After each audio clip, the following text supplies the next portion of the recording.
आपातकाल पर दिल्ली में कार्यक्रम होगा। केंद्रीय मंत्री नितिन गडकरी में शामिल होंगे। आरएसएस के सरकार्यवाह भी शामिल होंगे। कार्यक्रम में आपातकाल पर चर्चा होगी।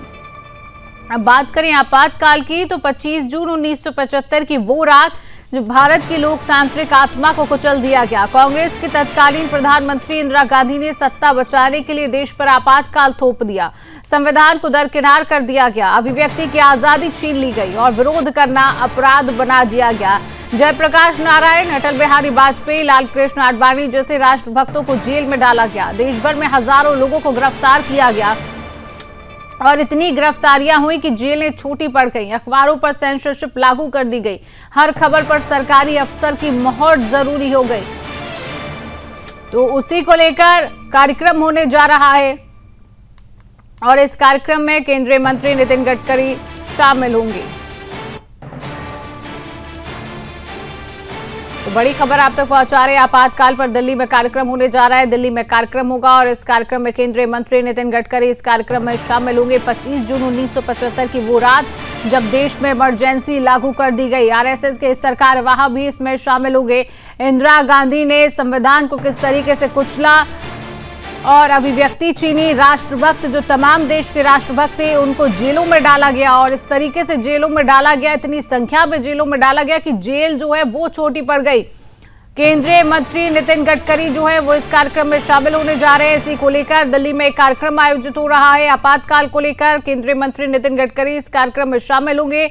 आरएसएस के सरकारवाह भी इस कार्यक्रम में शामिल होंगे। तो आपातकाल पर दिल्ली में अहम कार्यक्रम आयोजित किया जाएगा।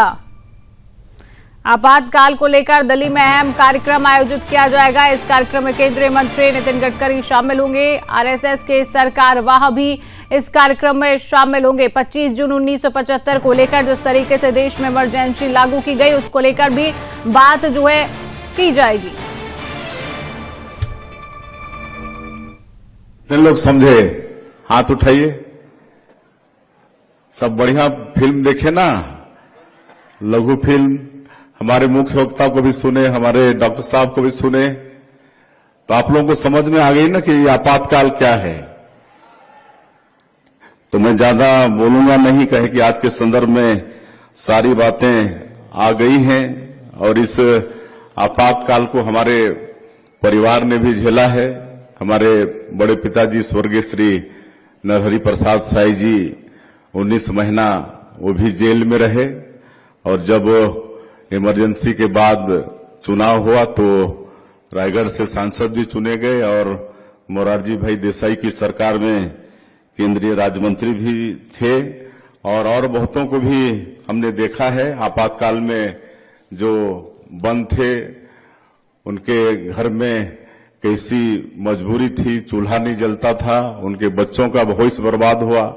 ऐसे अनेकों परिवार को हमने देखा है और जो संविधान हमारे देश का है और पूरे दुनिया में हमारा ये देश सबसे बड़ा लोकतांत्रिक देश है और जो संविधान हम सभी लोगों को समान रूप से जीने का अधिकार देता है, अपने विचारों को रखने की, अभिव्यक्ति करने की स्वतंत्रता देती है।